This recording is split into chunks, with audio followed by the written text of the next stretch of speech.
This is a story about one of Britain's bank managers, Dale Semper, a really successful bank manager. His mother Lynette has worked for the NHS for 20 years. His partner of 2 decades, Denise, works in human resources. Yeah. He said he's too big to get kisses, you know. And this is the story of how their happy, successful lives have been almost destroyed.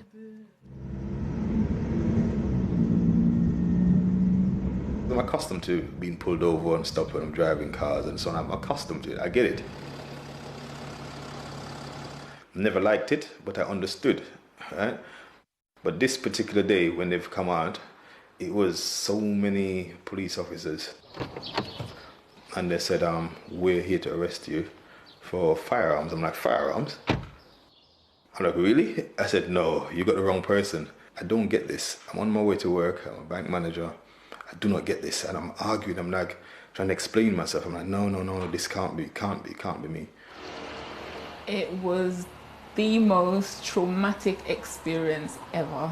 Being pulled over, and before you could blink, the handcuffs were on Dale and he was pulled outside the car, and I was trying to understand what is going on. What did we do? Trying to get a sense from the cops and not understanding what's going on, and basically just being shouted at to stay in the car, be quiet, we're talking to him. Having this played out before somebody actually gave me some information, we're arresting him on firearm. I'm just like, okay, I can breathe now because I know what it is, and I know we don't have any firearms, so, you know, let's let this play out. Police told Dale he was being arrested for possession of a firearm, and they had a warrant to search his home. So at that time, I'm thinking, you have about 15, 20 people here. What is it? What could I have actually done to have made something like this happen? Why are they here? Around the same time, police were breaking into his mother's flat while she worked at the local hospital. I worked for the NHS 20 years coming July. And to hear that guns going through my flat, are they crazy? And when I came home, I saw my door busted. So there's a padlock on my door. A lot of things were scattered on my house. All of my drawer with my panties, my bras, everything was pulled out, thrown on the floor. I wouldn't even wish that on my worst enemy. Back at Dale's, the police's line of questioning, which he says he was later to learn underpinned the allegations against him, was how could he afford the things in his house? A nice car. One of the comments the police officer even said when they came in, how did you get to have all these things? I'm like, have all of what? I don't understand. And he's like, it's clear that on one of the statements they've written, they said we're living above our means. I'm like, how can you know we're living above our means? You don't know what I do. No firearm was found in his house, his partner's or his mother's.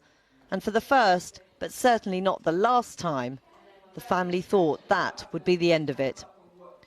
But during the search, police found just under £2,000 in Dale's safe. Initially, the arrest was for firearms possession. Now it was for money laundering. How is it possible from firearm to money laundering? Something is not quite right.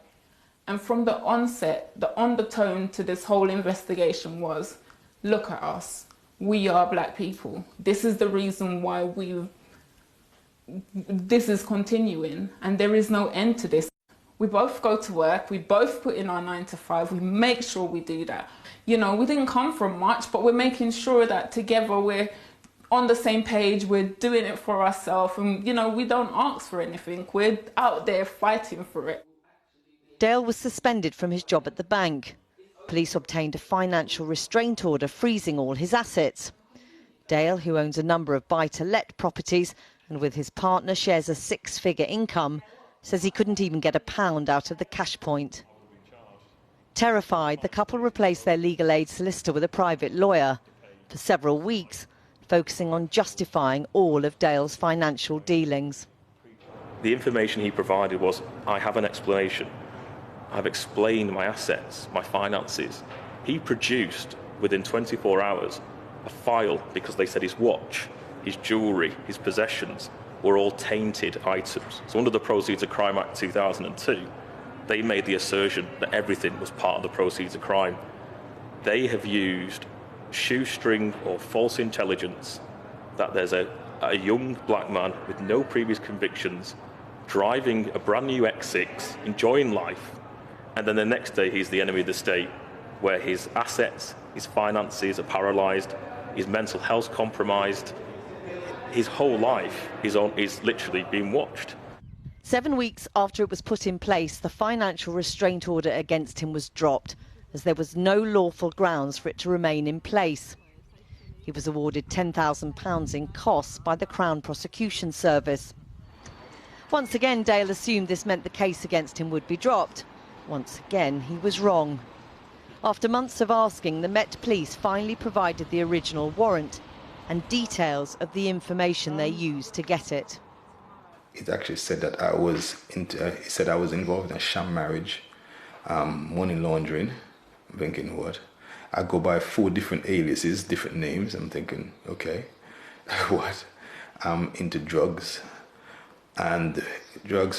human trafficking, and the worst one was terrorism. I'm like, Alongside this litany of enormous allegations, they also had to tackle a series of basic errors in the police information about Dale, a British passport holder born in Montserrat. There is this element of being from Jamaica, which he isn't from Jamaica. I am Jamaican. I'm proud of being Jamaican. He has no links to Jamaica apart from me, but he's now it's part of what they're investigating. First, he's in the UK illegally. That's something that could have been quashed very easily. You know, he's got ties to trafficking. Trafficking, come on. It's like they've packed the case so highly for us to defend ourselves that it's gonna overflow, and the overflow is for him to end up in prison. Still suspended from work, for months and months he was left in limbo. One time he called me, he was going to the gym, and he called me, he said, "Mommy, I'm at the park," and I was going to work. And he called me and he was crying, and he said, "Mommy, I'm going crazy. Why are they doing this to me?" You could imagine hearing that from your child. Oh dear, it's a nightmare I can't wake up from. How dark was it for you? it was really, really bad. It got to the point where sometimes I felt like I didn't even want to be around. And she was like, "Don't hurt yourself. Promise me you won't hurt yourself." Me and my mother, we went through so much, and I never wanted her to have looked back at me and say, "This is what my son has amounted to." It was such shame. It was a shame. 18 months after he was first arrested, he's arrested again at 20 to 7 in the evening on suspicion of possession of firearms. None are found. At 7:15, just 35 minutes later, he is de-arrested. People will say there's no smoke without fire. It's entirely possible that the Met Police would say, we had credible intelligence that justified this investigation. This started off with false intelligence. A man of no previous convictions, no bad character, not touching a firearm in his life, an explanation of every penny he's ever earned in his life, from pay slips to tax returns to cash.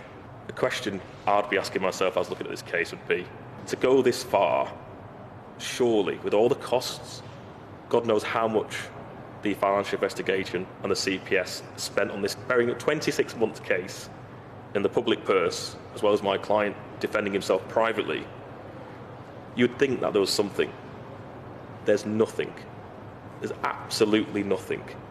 Dale's lawyer says from the beginning police obtained warrants based on a wholly inaccurate portrayal of Dale's character, and that if he'd been a white bank manager, this would never have happened. On the 11th of October, the Met Police tell Dale's lawyer no further action will be taken in the case. There was no apology. I've had to become the best bank manager for years, for quite a few years. It's something of memories of my past and what I've achieved. But the person I was before now, I feel like that person is now gone. Like I said, I feel like something has been taken away from me, and I feel like I can never get that back. If when someone rings my doorbell or even knocks on my door, automatically I think someone is there to get me.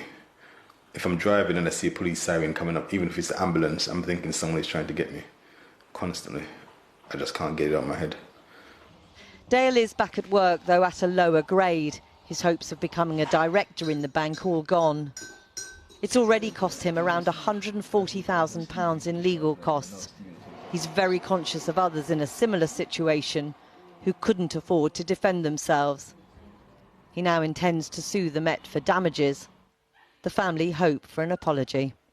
It's just really hard to kind of like think, okay, the investigation's over, so okay, we can now breathe. I don't think we will ever be able to breathe. It means so much to me that people that's around me, they would know that I was innocent. I just feel that if you're good people and you're doing things correctly, in the end, you will prevail. It will happen. It has to happen.